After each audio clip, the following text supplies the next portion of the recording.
I have always believed that a home is a conversation, not a building, not a box of drywall and rules.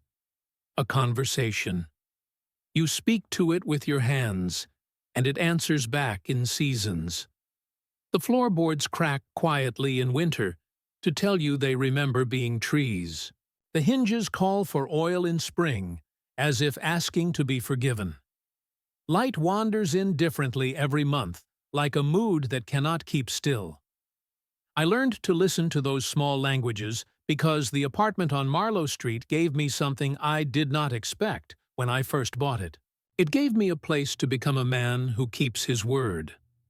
The first time I carried my niece up those narrow stairs, she was 5 and asleep with her cheek against my shoulder, her breath warm through my shirt. A storm had knocked the power out across half the city, and we climbed slowly with a flashlight, counting each step like a game. Her mother, my sister, had just started the night shift at the hospital. There was not much left of her after that shift. There was not much left of her after that year either. I told myself I would hold the line for our family. I did what men in our family have always done. I kept showing up. My name is Gerald Townsend. I sealed the windows against winter drafts. I learned which radiator pipe liked to rattle and which one wanted silence. I sanded the door frames, painted the kitchen, a color the label called buttercream, but looked like sunlight after rain. I saved and replaced the worn countertop with one that would not mind the years. I fixed a stubborn faucet at 2 in the morning, while a pot of water sang low on the stove, and the city glowed like embers outside. I filled the pantry with cans and bags and a jar labeled emergencies that was really for birthdays and surprise field trips. That is the way you serve the people you love. Quietly, repeatedly, until your hands remember the pattern even when your mind is tired. When my niece, Ava, grew taller, her drawings migrated from the fridge to a corkboard over the small desk by the window. Flowers, rockets, a house with a chimney like a hat. The same window would later hold her acceptance letter to the state university. I ironed that paper flat, as if wrinkles could matter to fate. We took a photo. She wore my old denim jacket, and I looked at her like a man who had been given a second chance at getting fatherhood less wrong this time. The day she moved into the bedroom at the back, she lined up her shoes in the closet like little soldiers and told me she would replace every light bulb in the place with a softer kind that made everything feel expensive. She did it that afternoon, and then we stood in the doorway and admired the way our faces looked gentler in the glass. Ava had a way of making decisions sound like gifts. She could talk a thunderhead into becoming mist. I suppose that is why I believed her every time she said she would pay me back later. She meant it when she said it. Later has a way of getting lost on people when the present is kind to them. I let her live rent-free because I knew what it meant to start from zero. I knew the cold taste of a bill you cannot pay, and the particular humiliation of speaking to a landlord who enjoys your panic. I wanted to remove that taste from her tongue for as long as I could. It felt like justice done quietly.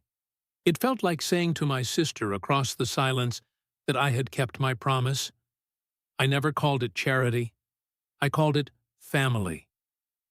We built a calendar on the back of the pantry door. It held exam dates, her part, time shifts at the bookstore, and the nights she would cook dinner.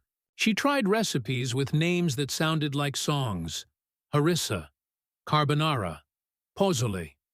The apartment learned those smells and kept them the way wood keeps heat. On evenings when I came home bleeding from the world, the hall would catch that scent and tell me to be patient because healing was already underway behind the door. Then life did what life does when it finds open space. It rushed. Ava graduated. The apartment filled with friends whose laughter fit a little too loud in our rooms. They left coffee rings on the table I had sanded smooth and texted apologies like confetti. Her boyfriend, a man with a watch more expensive than his manners, appeared and began to refer to the place as ours. He said the building had good bones in the same tone people use when they mean it could be profitable if it learned to behave. I corrected him once, twice. After that, I stopped correcting and simply noted the fact. You can hear when a pronoun is a trespass. I kept paying the property taxes. I kept changing the batteries in the smoke detectors and buying filters for the HVAC, and hefting bags of rock salt to the entryway in December so the stairs would not betray us. Ava promised again and again to start covering the utilities next month. Next month was shy around her. It remained in the other room whenever she looked for it. Still, I loved the sound of her key in the lock. I loved the way she plopped her tote on the bench and began telling a story before she even took off her shoes. We are not always wise when the people we love are involved. We confuse the music of their presence with the math of their choices. One evening in late August, the air sagged with heat that would not leave. I stood by the kitchen window listening to the city try to cool itself. The radiator pipes lay quiet. The light fell the way it does when a day is about to accept its end. Ava came in on a breeze of perfume and laughter. She set her phone face down on the counter as if it might overhear us and betray a confidence.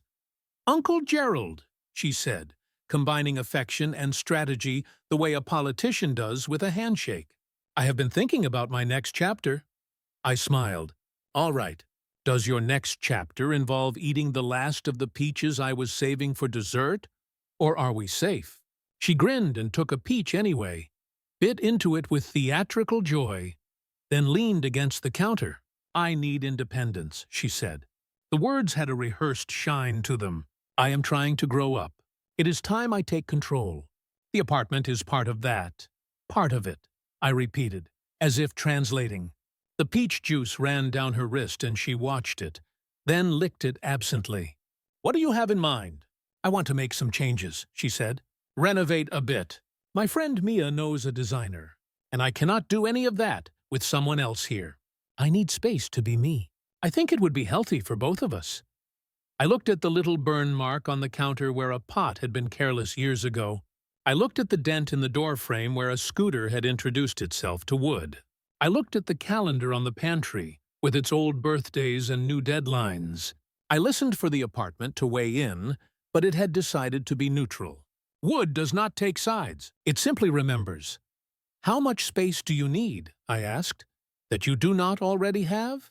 She did that thing where she straightened her shoulders and made her voice sound like a person in her 30s selling an idea to a conference table. "I think it would be best if you moved out.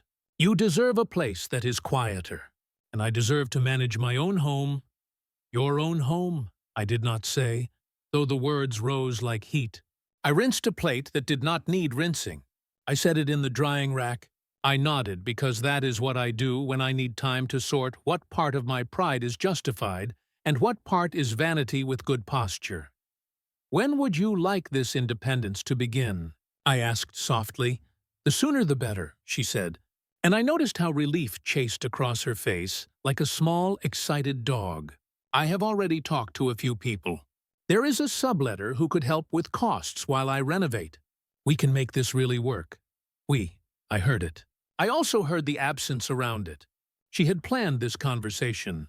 She had tested the sentences with another audience. The boyfriend, probably, with his watch.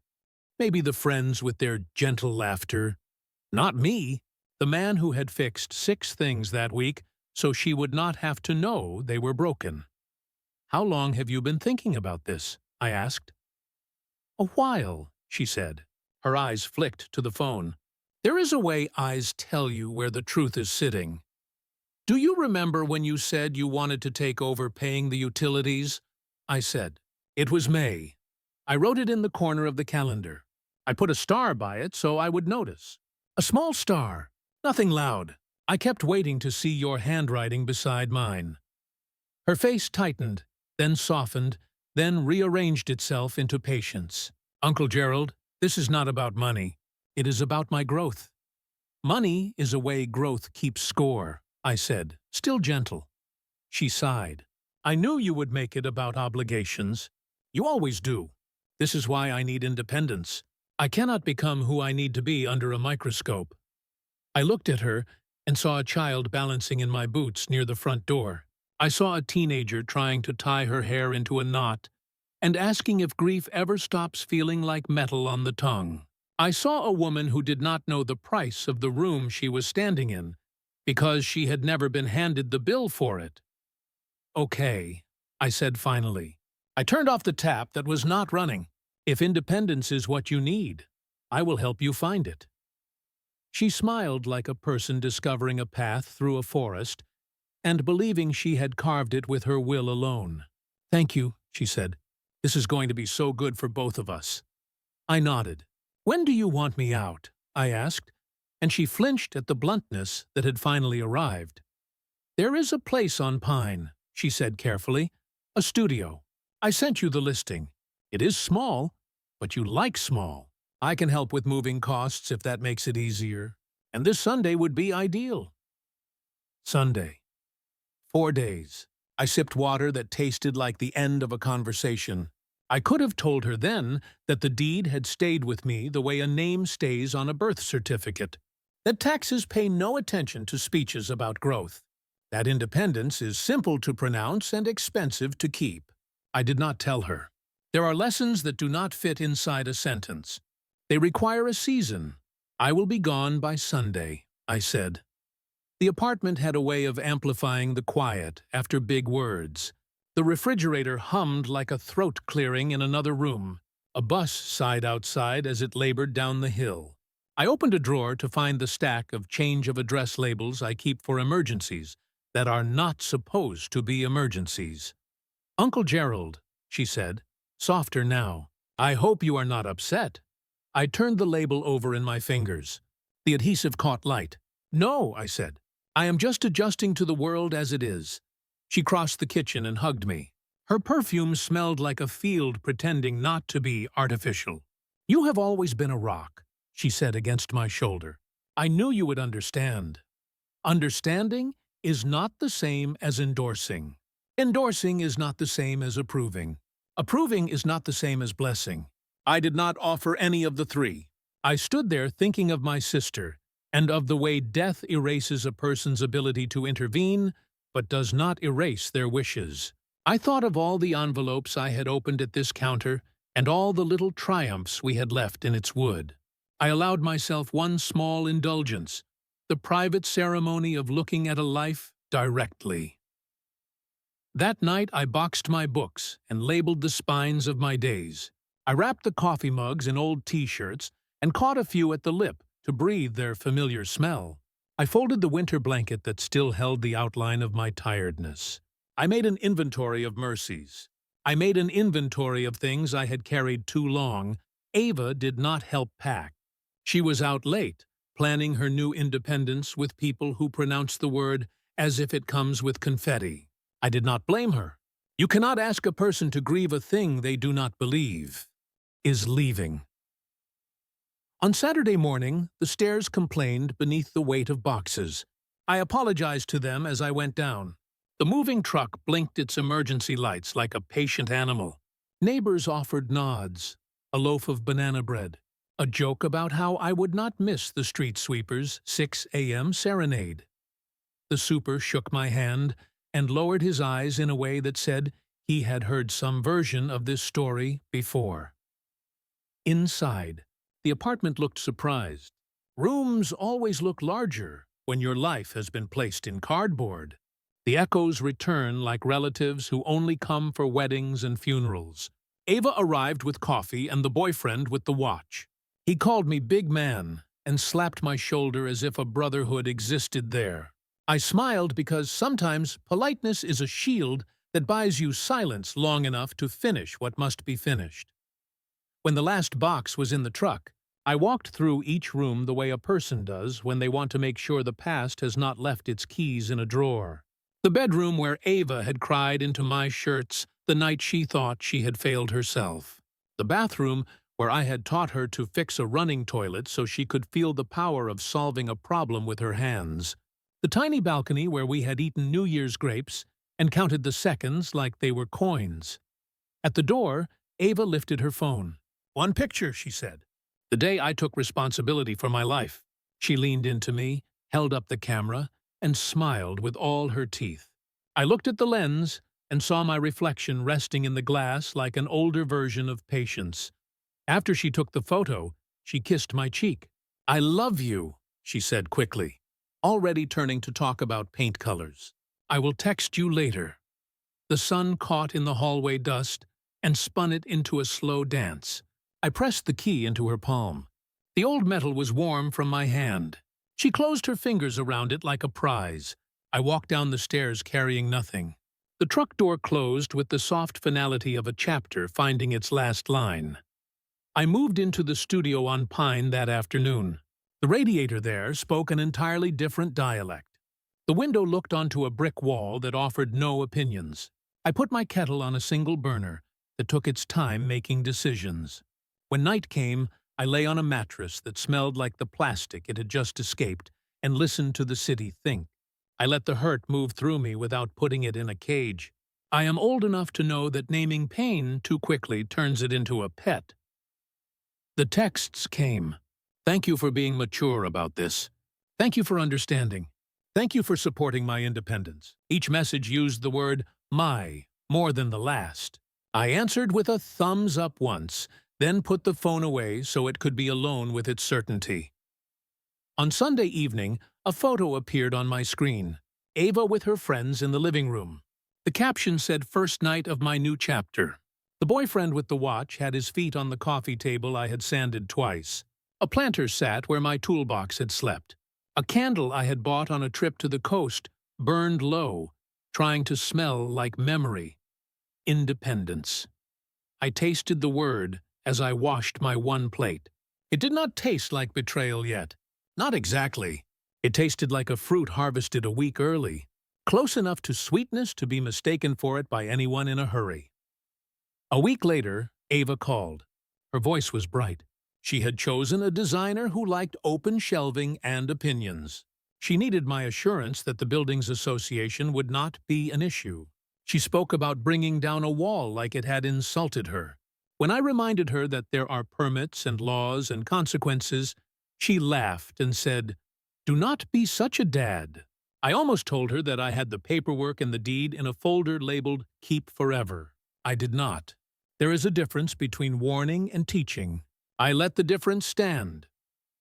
3 weeks later, the landlord of the air above us complained about noise. The designer had opinions with a hammer. The association sent a letter in a tone of voice that preferred diplomacy to court dates, but was comfortable with both.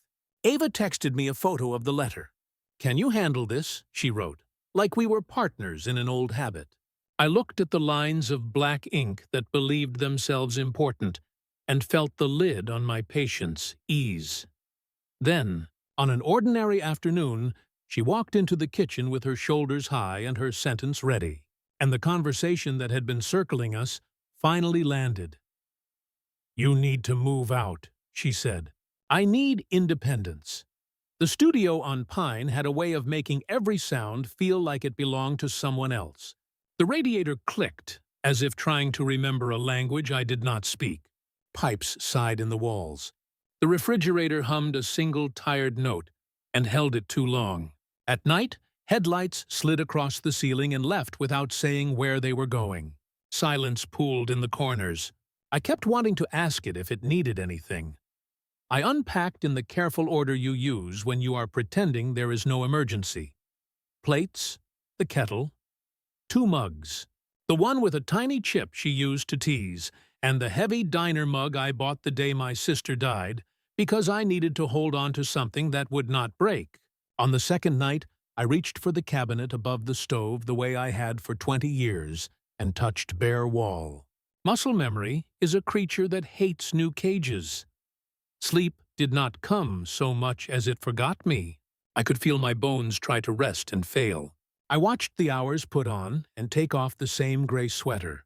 I closed my eyes and saw Ava at 5, at 13, at 22, eating cereal with her feet on the chair, like a bird in winter. asking me if grief stops feeling like a metal taste, shouting from the bathroom that the hot water was taking its sweet time, telling me good news like she had discovered it with her hands. The next morning I made coffee, took one sip, and tasted nothing. I set the mug down and listened to the building wake up. Somewhere a man coughed like a motorcycle gasping.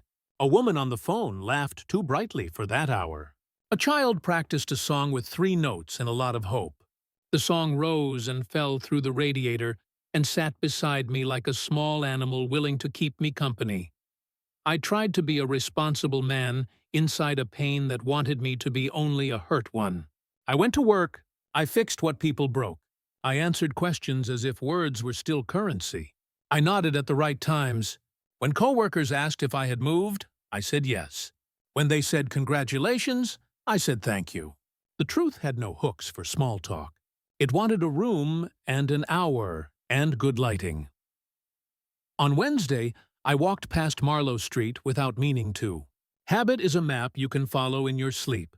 The building looked like a face I knew from childhood photos, familiar and slightly changed in places you cannot name. The stairwell window still held the crack shaped like a lightning bolt. The entry buzzer still pretended it was dignified. I stood across the street with a bag of groceries going soft in my hands and waited for a reason to pretend I was not waiting. Ava came out laughing, the boyfriend behind her, his watch catching the sun like it needed attention. They were arguing about a paint color and then not arguing because kissing is the lazy way people settle small wars. He said something about the apartment being perfect for content, and she said something about light and angles. They hailed a car and left in the bright way young people leave. I let the groceries rest on the curb and counted my breaths like coins. On Thursday, the association called to ask where to send the compliance notice about the noise from their unauthorized demo. The woman on the line had a voice that had learned to be reasonable for a living. I wrote down the dates and apologized as if I were still the man who could fix it from the inside. When the call ended, I sat very still. Loss makes everything inside you a hallway full of open doors. Behind each door is a version of you who answers differently. I kept them all shut until the phone stopped shaking in my hand. The photos started to arrive. Not from Ava, from the world. People post their lives like grocery receipts now.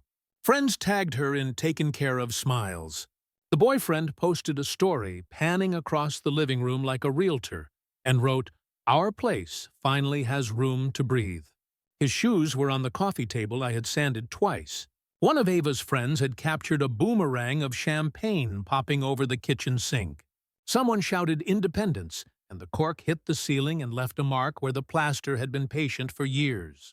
I watched that loop 3 times and felt something inside me go quiet, the way a dog goes quiet before it bites. Neighbors texted the way you lower your voice in church. "How are you holding up, Gerald?" "If you need anything," I wrote back, "thank you," and meant it, and also wished every kindness did not arrive with a small, clean knife made of pity. In the laundromat, a woman who had known my sister asked where I was living now, and when I answered, she stirred her basket like she had lost the thread of what to say next, and told me the dryers on the right ran too hot. At night, I walked the city to exhaust my blood. I tracked the seam where the old neighborhood met the new one. Restaurants sliced their music open and spilled it on the sidewalk. People held their phones like little altars. A kid on a skateboard laughed so hard he almost forgave gravity for existing. I liked the river best, the stubborn, honest sound of water going where it always goes. I leaned on the railing and talked to the current because it was the only thing that did not try to fix me. Friday, I found the box I had labeled kitchen junk and opened it like a book I was not ready to read. The old bottle opener with the chipped paint, keys to locks that no longer existed, a folded paper bird Ava had made when she was 8, and mad at the rain for canceling the zoo. At the bottom, my sister's recipe tin, blue metal, dented on one corner, a sticker of a strawberry peeling away. I sat with it on my lap for a long time before I opened it. Behind the index cards for casseroles and banana bread with patient handwriting was a loose photo of my sister holding Ava, both of them mid-laugh, both of them proof that I had sworn an oath to a future that felt possible that day. I took the photo out and propped it against the sugar canister. Then I put the tin back in the box. Then I took it out again. If grief is a tide, memory is the rock it uses to know it has been here before. Ava texted on Saturday afternoon. "Can you talk to the association for me?" she wrote. "They are being dramatic about the noise. Also, the water bill came and it is higher than it should be. Do we have a leak?" The words "we" and "have" contained a generosity that asked nothing of her. I stared at the screen and let my thumb hover over letters that would offer rescue or finally not. I put the phone face down and walked to the sink. The faucet dripped every 20 seconds, a metronome reminding me that even water knows how to insist. A message came from a number I did not recognize. It was a link to a public post. The boyfriend again. A photo of him leaning against the balcony door frame like it had been waiting for his weight. Caption: "Teaching this place how to grow up." Underneath, a comment from a friend read, "Some people hang on too long. Good thing you're in charge now." There were heart emojis, as if love can be measured by its punctuation. I felt a pressure in my chest that had nothing to do with age. Sunday morning, I went back to Marlowe Street for the mail I had forgotten to forward. The super met me at the boxes and handed over 3 envelopes and a small package. He looked past me down the hall as if considering which ghost I might be. On the way out, I saw a stack of things in the vestibule labeled "free." Books no one had finished, a chipped vase, a sweater with a hole at the elbow that could be called vintage if you told the story right, and there, at the bottom, my sister's recipe tin. The blue metal, the dent, the strawberry peeling just a little more. I stopped moving. The building kept breathing around me. I picked up the tin and it felt lighter, as if some part of it had already left. I opened the lid. Inside, flour dust and a few sticky notes with measurements like rumors. The index cards were gone. The handwriting that had made holidays stand up and feel counted had been removed from the world and folded into a trash bag somewhere. For a moment, I could smell cinnamon that was not there and hear my sister say, "You can add a minute if the oven is lying." Ava's voice echoed from the stairwell. She was coming down behind a friend, both of them carrying paint samples like candy. When she saw me, she smiled the automatic smile people keep for people who have always said yes. "Uncle Gerald," she said. "What are you doing here?" I held up the mail. This came to me by habit. I thought I would save the post office the trouble of unlearning. She saw the tin, and her face did a small maneuver that could have been guilt or impatience, or nothing at all. "Oh," she said, "that was in the back of a cabinet. I thought it was junk." Junk is a word you should have to audition for. Junk should have the right to look you in the eye before you call it that. "It belonged to your mother," I said. "I know," she said, then softened, the way she always softens when she senses a rightness she did not earn. "I am sorry. Do you want it?" She said, "Want the way people ask if you want the last fry, because they are full." I closed the lid. "Yes," I said, and the word came out without my permission. She kissed my cheek as if she were paying a toll. "We are on our way to Mia's. We are choosing the bold color." She laughed. "I think the bolder, the better." On the sidewalk, I held the tin against my chest and let a minute pass in which something inside me arranged itself more neatly than it had been. You can tell yourself 1,000 stories about love and duty and the shape of family. The body will always tell you the truth first. It will say, "This is heavy," or "This is gone." That afternoon, I sat by the window in the Pine studio and watched the brick wall hold steady in the face of weather. I put the tin on the table and lined up the 3 envelopes as if order could rescue dignity from embarrassment. The city went about its business. Somewhere a siren announced itself and then apologized by fading. Somewhere a dog argued with a leaf. Somewhere my life that used to involve 2 sets of keys did not. I did not answer any messages for the rest of the day. I made tea. I opened and closed the recipe tin the way a person checks a door. Not because they doubt the lock, but because they doubt time to be kind. I tried to imagine a future where I do not explain to myself why I am the way I am. I stood up. I sat down. I let the room describe me, and it used small words. When night fell, it fell all at once. The radiator found a rhythm that did not include me. I thought about the years I had been a roof and a wallet, and a story with a gentle ending. I thought about the night my sister made me promise to keep Ava safe from what breaks a person slowly. I wondered which of us had misunderstood the assignment. Monday came like an apology without teeth.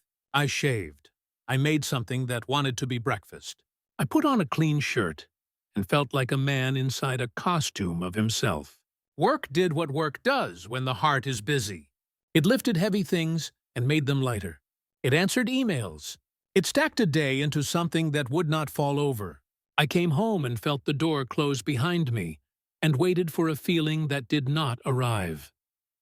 That week repeated. People repeat when they are afraid they will disappear if they do not keep making the same shapes. I kept walking past Marlowe Street by accident until I realized the accident was not accidental. It was muscle memory arguing with pride. Each time I saw new evidence that the apartment was becoming something else. New planters on the balcony, a rug that would not have survived our winters, a letter taped to the lobby wall reminding residents to observe quiet hours, a note in a handwriting that was not mine. The humiliation was not one loud moment. It was a small drum under the floor of every hour. In the grocery store, a woman I knew from the block said, "So where are you now?" And when I told her, she said, "Oh, that is nice," and meant, "You are not where you should be." In the hardware store, I reached for the brand of screws I have always used, and my hand stopped in the air because what I fix now has nothing to do with screws. On my way home, I saw a woman lifting a toddler onto her hip and felt my arms remember a weight they missed more than they could admit. Then the moment came that broke something I did not know was still intact. It was not a fight or a headline. It was a small, clean cut a person could deny in public and carry forever in private. I was walking past Marlowe late one evening when a junk hauler rolled a cart to the curb. In the cart were bags tied quick, a broken lamp, a box with kitchen odds and ends. On top of the box, a single index card in my sister's handwriting stuck to the side as if ashamed to be seen. Banana bread, 1 cup sugar, 2 cups flour, 3 ripe bananas. In the top right corner she had written, "Gerald, reduce oven 25 if pan is dark." The ink had bled a little from some accident with water or time. I reached for it and the hauler shook his head. "Sorry, man. Once it is on the cart, it is on the cart." I stood there while the cart rattled away. The city was generous enough to keep moving, so I would not be the only thing that did. I went to the corner and leaned against a lamppost and put my hands in my pockets and took them out and put them back in. The little broken part inside me did not want to be brave or noble or anything the world rewards. It wanted to sit on the curb and mourn an index card.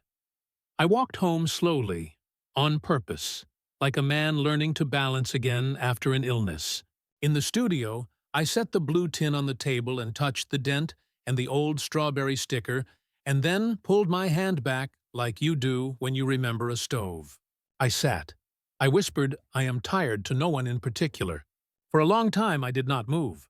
Then I heard my own voice, quiet but clear, say something so simple it might have been missed if the night were louder. "I cannot keep living like this." It was not revenge. It was not a plan. It was a sentence that returned my name to me. The kind of sentence that takes the fork you have been using to dig yourself a deeper hole and turns it into a tool for climbing. I poured the tea from the kettle that had been waiting patiently on the back burner. I wrote my name on a piece of paper in clean letters, like a person verifying his own existence. I put the paper under the recipe tin. I turned off the light, and the dark did not feel like punishment for the first time in weeks. There is a particular quiet that comes when pain has finished building its house and starts considering the path out. It is the quiet of choices standing up from chairs. I slept. In the morning, I opened the window to let in a square of air that had not known me yesterday. I made coffee and it tasted like something again. I washed the single mug and left it to dry. I put on a shirt with buttons and tied my shoes. I picked up a folder marked Keep Forever. My hand felt steady around it. I did not know all the steps yet, but I knew the next one. Enough was enough. Morning didn't feel the same. It wasn't brighter. It wasn't softer. It wasn't even kinder. It was clear. For the first time in weeks, I woke up, and the weight in my chest wasn't fog, it was focus. Pain wasn't screaming anymore. It was listening. Something in me had stopped begging the world to be fair and started observing it the way a surgeon observes a heartbeat. Clinically, truthfully, without illusion. I sat at the small table in the Pine studio. Steam drifted off my coffee like a thin ghost leaving. The recipe tin sat beside it, closed. The folder with my name on it, the deed, the taxes, the records lay in front of me. For a long moment, I just stared at it. I whispered into the silence. I wasn't loved. I was useful. There it was, the sentence that changes a man. Not shouted, not sobbed, just spoken and accepted. Because once you stop lying to yourself about what people really felt for you, everything starts making sense. They loved the roof. They loved the safety. They loved the money. They loved the convenience. They loved the version of me that made their life easier. But me, they loved what I did, not who I was. And once that truth settled, every memory reorganized itself. The birthdays I paid for, the rent she never covered, the nights I stayed up fixing her world while she slept comfortably in the peace I provided. The thank yous that always came with another request. I hadn't been family. I'd been infrastructure.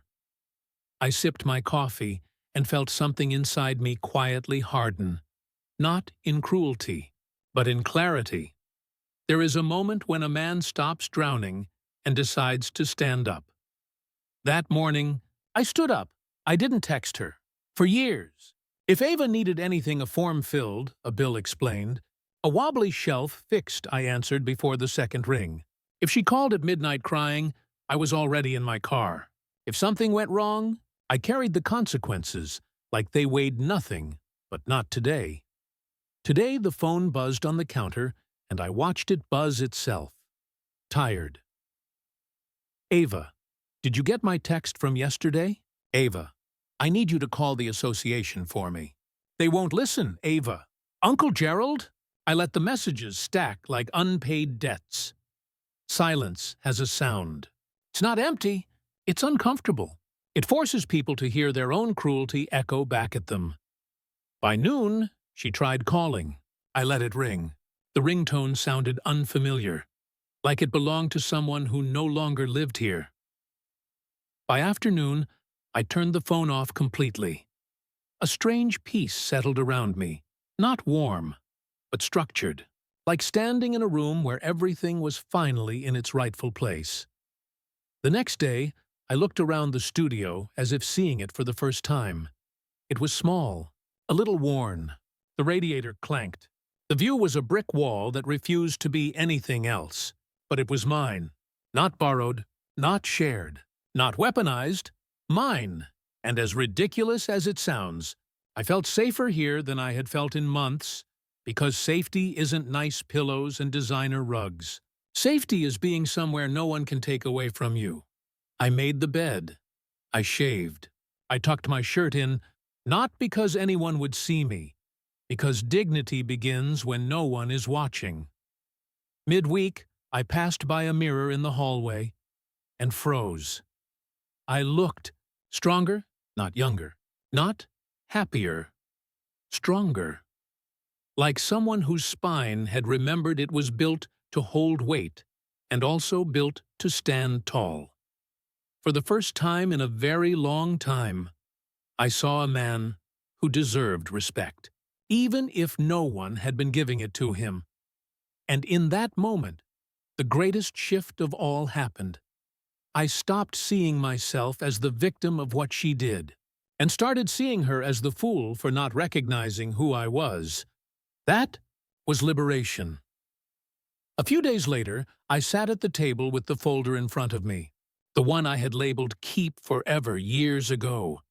I opened it. There it was. The deed. My name. Gerald Townsend. In clean official type. Not her name. Not our name. Mine. I ran my thumb over the ink like a man rediscovering the weight of his own signature. All those years she strutted through the apartment, declaring it her home. She never once asked who actually owned it. Power is a strange thing. Sometimes the most powerful person in the room is the one who never feels the need to announce it. I leaned back in my chair and let the silence confirm it. She kicked me out of a home I paid for. She called it independence. But the truth? She has never owned a single inch. And that was the moment the emotional chain snapped. Not with rage, not with revenge, with understanding. I had been holding the cards the entire time. That same evening, I took a walk. The air was cold but not cruel. Streetlights hummed like they were thinking about old songs. I passed the river. The moon turned the surface silver, and even the water looked awake. I stopped on the bridge and leaned over the rail. My reflection stared back at me, blurry and bending with the current. I studied him. The lines around his eyes, the tired jaw, the stubbornness in the shoulders. There was grief there, and history, and weight. But there was also resolve, I said out loud. They thought kindness meant weakness. The river shimmered. It wasn't weakness, I said. It was restraint. Every sacrifice I had ever made suddenly redefined itself. I wasn't soft. I was disciplined. I wasn't passive.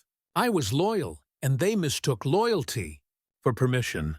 That was their mistake. I stood up straight on that bridge like I was standing on a starting line. Enough. The word felt sacred. The next morning, I started taking small steps, steps no one could see, steps that change everything. I checked property records. My name's still there. I contacted the tax office. 3 months behind, getting worse. I asked a quiet question to a clerk about unpaid taxes and what happens after a certain deadline. She answered with a practiced tone. The owner can take action, or the county will. The owner. That word hit different when you know it's you. I thanked her and hung up. I sat in my car outside the county office and just breathed. Not angry, not impulsive, precise. I could feel a version of myself I hadn't met in years stretching his hands, waking up from hibernation. The man who built homes, the man who handled business, the man who solved problems without applause, the man my sister trusted with her daughter's life. He was still in there, and he was done being quiet. That afternoon, my phone buzzed. Ava. Water bill doubled. Something is wrong. Ava. We got another letter from the association. Can you please talk to them? They won't listen to me. Ava. Why aren't you answering? Ava. Uncle Gerald, I need you. Need. A word she had never fully understood. I put the phone down and let the message sit in the dark. For years, I had responded in seconds. This time, I didn't respond at all. I went and made dinner. Slowly. Intentionally. The sound of onions hitting the pan was more satisfying than any text notification. By the time I finished eating, the phone had buzzed 8 more times. I didn't even look. Because here's the truth. Sometimes the first act of justice is to stop volunteering for your own exploitation. Over the next week, I watched the pieces move into perfect position without me having to lift a finger. The renovations were behind schedule. The designer raised her rates. The building association started, threatening fines. The subletter backed out. The boyfriend complained about expenses. The water bill kept climbing. Permits were denied. And the property tax notice grew bolder and closer. A storm was brewing in her world, and I was the one holding the umbrella, or the one deciding not to open it. For the first time in a long time, I held the power. One night, I sat at my table in the quiet studio. The deed lay in front of me, the unpaid tax notice beside it. My name printed in clear, unapologetic letters. Gerald Townsend, owner. I exhaled slowly. They thought I was out of the picture. But I wasn't gone. I was just observing, waiting, letting the lesson ripen. I rested my hand on the deed, like a king placing his palm on the hilt of a sword he had forgotten he forged. And with absolute calm, I spoke the words that changed everything. She threw me out of a home I owned. She wanted independence. Now she's going to learn what independence costs. I leaned back in my chair, and I smiled. Not with joy, with certainty. The planning had begun. I cleared the little table in the pine studio until it was nothing but wood and intention. Then I set things down in an order that made sense to me. Left to right, past to present. Deed, tax statements, association bylaws, utility accounts, a yellow legal pad, 2 pens. I boiled water for tea and let the kettle wait on a low flame as if patience were part of the recipe. No music, no television, just the hum of the fridge and the soft clicks of the radiator translating winter.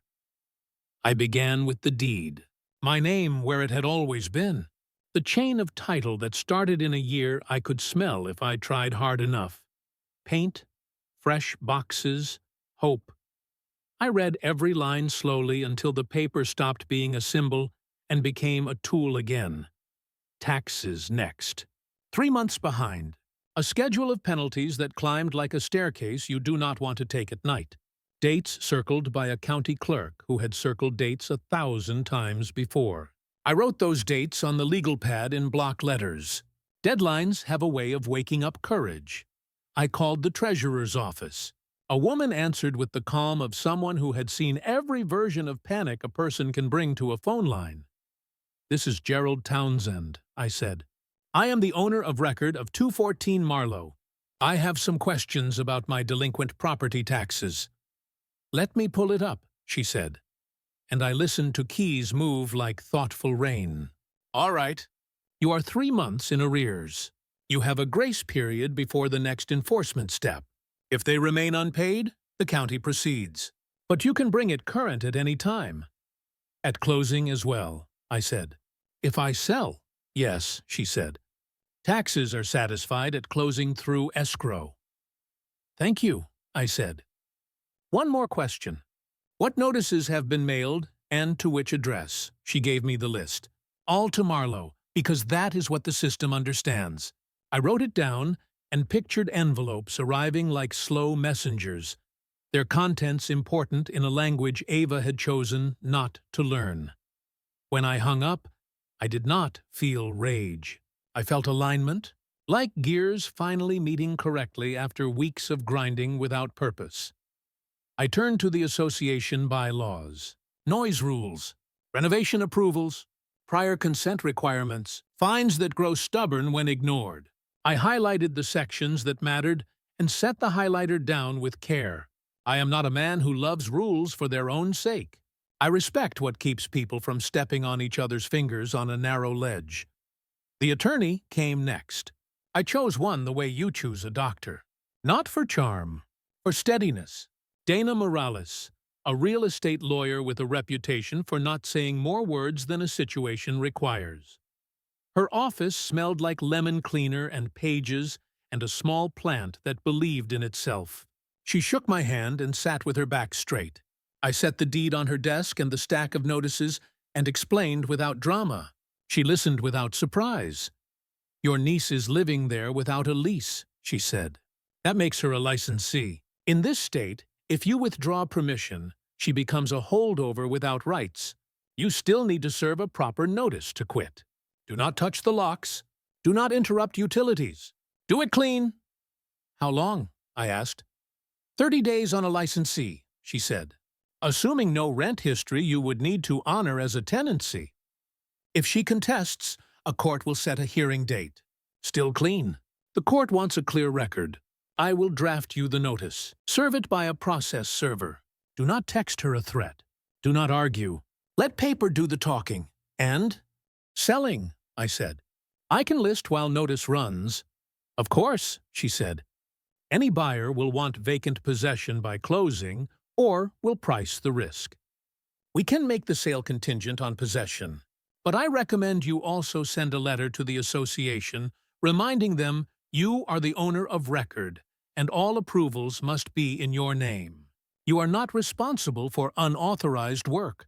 Copy me? What about the taxes? I asked. Either bring them current or let closing handle them, she said. But if you want leverage in conversations, a paid receipt reads like authority. Your call, I nodded. I will decide by week's end. She slid a single sheet of paper toward me. Also, sign my engagement letter. It says I work for you now. I signed. The ink was steady. Dana smiled once, briefly. You have the look of a man who has made a decision. I have, I said.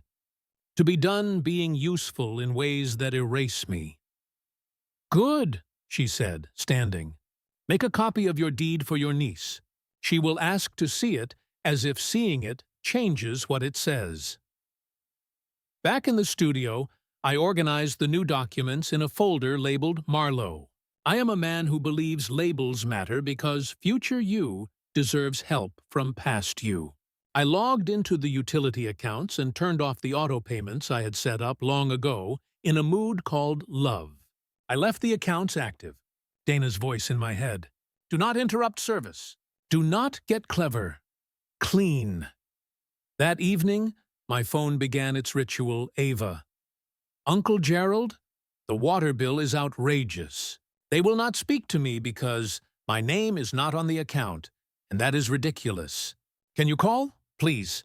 I did not answer. Not yet, Ava. Also, the association sent another notice about unauthorized demolition.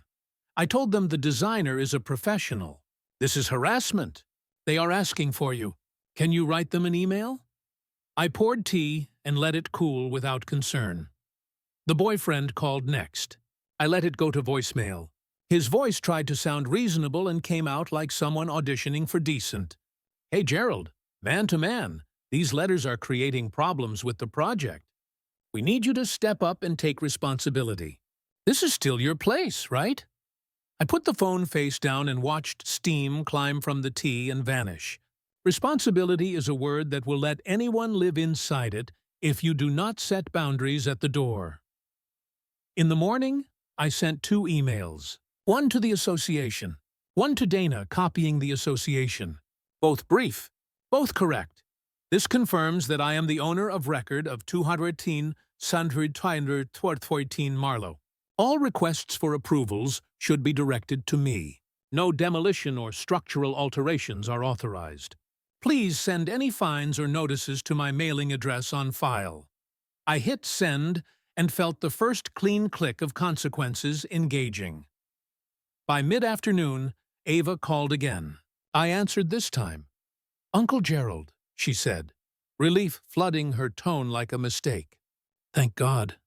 Will you tell them they cannot fine us for things that are not even real? The designer is qualified. The noise is not that bad. People are ridiculous. Did you read the bylaws? I asked. The what? The rules of the building, I said. The ones you agreed to the moment you moved in. I should not have to read all that, she said, impatient. That is your kind of thing. It is the owner's kind of thing, I said. We should be clear about who that is. Silence. I could hear the shape of her realization trying to form, then dissolving because it did not yet suit her. Are you angry with me? She asked finally. I am not interested in that question, I said.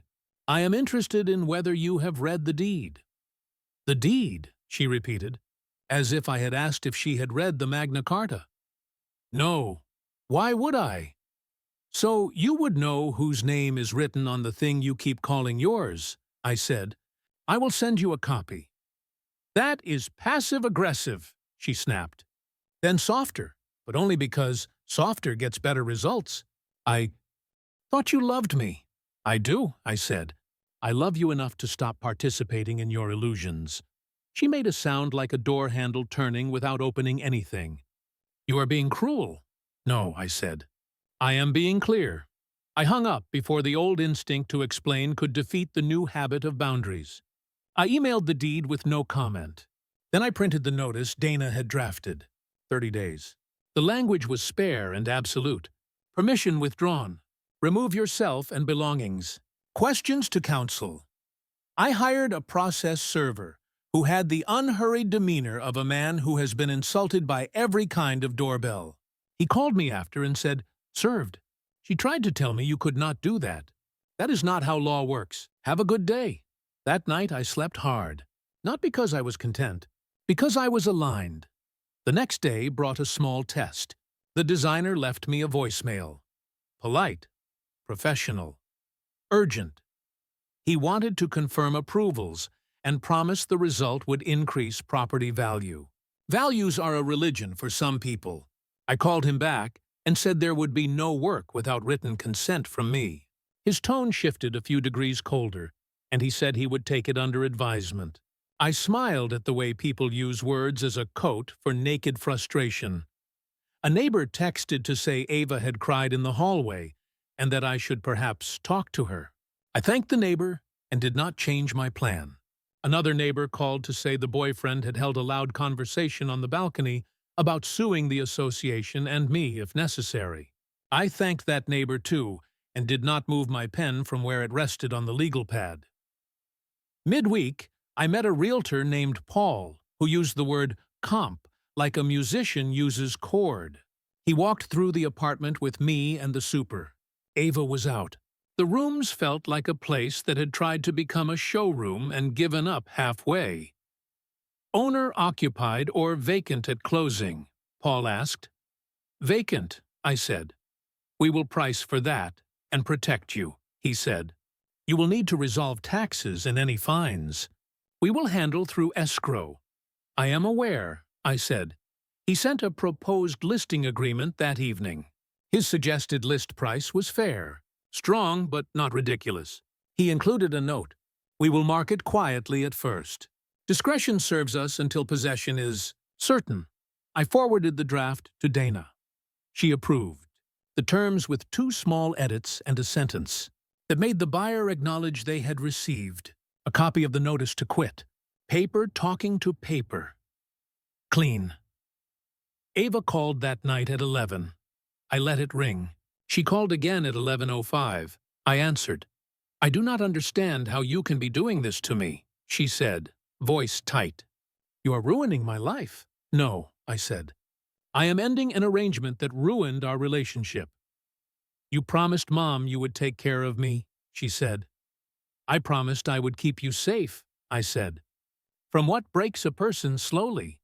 Entitlement is one of those things. You cannot throw family out on the street, she said. I am not throwing you anywhere, I said. I am allowing gravity to introduce itself, she cried then. The sound had the shape of the child I had carried up the stairs once. It reached for me. It found the old compulsion to fix and pressed its thumb on it. I let the moment pass through me and out the other side. Her crying had nothing to do with understanding. It was an argument with consequences. You have 30 days, I said gently. Call me when you have a plan that includes reality. I hung up. Then I put the phone in a drawer and did not take it out until morning. The next day delivered 2 envelopes to the Pine studio, one from the association with a schedule of fines and a notice of unauthorized work, halted. One from the county, a last polite reminder before the next step. I set them side by side. They looked like 2 lines converging. I drove to the treasurer and paid the taxes in person. The clerk stamped the receipt with a pleasing firmness. The sound felt like a sentence ending properly. I did not need to do it before closing. But I remembered what Dana had said about a paid receipt reading like authority. I wanted my posture right when the next conversation arrived. When I came home, the process server had mailed me an affidavit of service. The copy of the notice to quit had his stamp across the bottom and the date punched in clean numbers. The paper felt heavier than it was. I slid it into the Marlowe folder behind the deed and the paid tax receipt. The folder was beginning to look like a spine. Ava tried a new strategy. Texts that oscillated between apologies and anger. A long message about how much she had done for me that included examples that belonged in a much smaller life than the one she had been given. I did not respond. You can starve an argument by refusing to feed it the oxygen of rebuttal. Silence teaches better than speeches if you keep your hands steady. One more appointment remained. I met Paul at his office to sign the listing agreement. He had stacked comps on the desk and a marketing plan that respected older buildings and the buyers who loved them. We reviewed contingencies. We discussed cash buyers versus financed. We agreed to show by appointment only. He slid the agreement forward with a pen that had some weight to it. "Ready?" he asked. I thought about the recipe tin on my table, about the index card on the junk hauler's cart, about the look on Ava's face when I asked if she had read the deed, about my sister's voice asking me to keep her girl safe from the slow breaks, about what it means for a man to tell the truth to himself and then allow the world to witness the result. "Yes," I said. I signed my name. The ink caught the light. Paul initialed, countersigned, shook my hand once with respect instead of enthusiasm. On my way home, the city felt honest. Winter sun on brick, a dog refusing to hurry, a bus kneeling for someone who needed a softer step. At the Pine Studio, I set the signed agreement on the table beside the deed and the tax receipt and the affidavit of service. I sat. I let my hands rest. The room was quiet in the right way. I looked at the papers that had arranged themselves into a quiet choir. "My name is on the deed," I said softly. "My taxes are current. Notice is served. Listing is live." I picked up the pen and turned it once between my fingers, not because anything needed signing, but because it felt right to hold the instrument that writes consequences. I smiled. Let the lesson begin. The day of closing was quiet. No fireworks, no shouting, just signatures, keys, and the soft mechanical sound of a printer spitting out the end of an era. The buyer shook my hand and said, "You kept this place in good shape. It has history in the walls," I nodded. He had no idea. Outside, the air felt lighter, like the city had been holding its breath and finally let it go. I walked down Marlowe Street one last time, and for the first time in months, my steps didn't feel heavy. I paused on the sidewalk and looked at the building, not as home, but as a chapter I had finished writing. I didn't owe it anything. I had already given it my youth, my loyalty, my love. Now I was taking back my name. That evening, when Ava found out the apartment had been sold, she didn't call. She stormed into my studio like a storm that didn't check the weather. "You sold my apartment?" she shouted, voice shaking with disbelief. I looked at her calmly. "I sold my apartment," she froze. That one word hit harder than any argument. You can't do that." "I could," I said steady. "And I did. The deed was always in my name." She shook her head, grasping at air. But I lived there. I put money into it." "No," I said gently. "You put ideas into it. I put money into it. There's a difference." Her eyes filled, but not with understanding, only with panic. "Where am I supposed to go?" I let the silence answer before I did. "Independent people figure that out." Her lip trembled. "You're punishing me." "No," I said, and I meant it. "I'm teaching you." She didn't have a reply, because somewhere inside She finally felt the truth. She had mistaken generosity for obligation. She thought love meant no consequences. She left without slamming the door. That was new. Even her anger had lost confidence. A week later, I passed her on the street. No friends, no designer, no boyfriend. She looked smaller, not in height, but in certainty. I nodded a hello. She hesitated, then gave a quiet nod back. A humble one. It wasn't victory, I felt. It was balance. I moved into a different place. Not fancy, not huge, but sunlight loved it. The windows opened without sticking, and the floor didn't creak like it was apologizing. The neighbors said good morning without pity. The walls were blank, ready for whatever came next.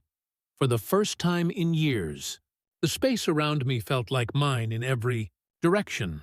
No walking on eggshells. No shrinking to make room for someone else's entitlement. No being the silent hero in someone else's story. I took my time rebuilding a life that belonged to me. I fixed things because I wanted to, not because someone expected me to. I cooked meals just for myself, and they tasted like sanity. Some nights I read. Some nights I sat by the window and let the breeze talk. Some nights I slept without dreams, which felt like peace disguised as nothing. One morning, I found an old photo Ava at 12, holding a birthday cake I made, smiling at me like I was her entire world. I didn't cry. I didn't get angry. I just whispered. I did my best and put the photo away gently. Because I had. People asked if I regretted it. Selling the apartment. Letting her fall. Choosing myself. My answer was always the same. I regret waiting so long to stop being used. See, there's a lie we're taught, that loyalty means staying no matter what. But the truth? Loyalty without boundaries becomes self-betrayal. Family isn't people who share your blood. Family is people who honor your sacrifices. Love isn't giving endlessly. Love is giving with respect on both sides. Independence isn't freedom from responsibility. Independence is taking responsibility. Ava learned that the hard way. I learned it the quiet way. Both ways were necessary. Sometimes I wonder if she'll ever thank me. Not today, not tomorrow, but maybe one day, when she finally stands on her own 2 feet without stepping on someone else's back. She'll understand that I didn't abandon her. I freed her from the illusion that the world owes her comfort. And I freed myself from the belief that love means letting yourself be emptied. Now I walk different, straighter, calmer, not bitter. Just done bleeding for people who sharpen their knives on my spine. I spend time with people who appreciate effort, who say thank you without being asked, who ask how I'm doing and wait for the answer. Life is quieter now, and in that quiet, I found something loud, my dignity. So let me leave you with this. There will be a moment in your life when you have to decide, do you want to be loved, or do you want to be respected? Because when people truly respect you, they won't force you to choose. I chose respect, and for the first time in a long time, I finally respect myself. And now I want to ask you something. What would you have done in my place? Comment below, thought like this video, and subscribe for more stories of justice, family, and freedom.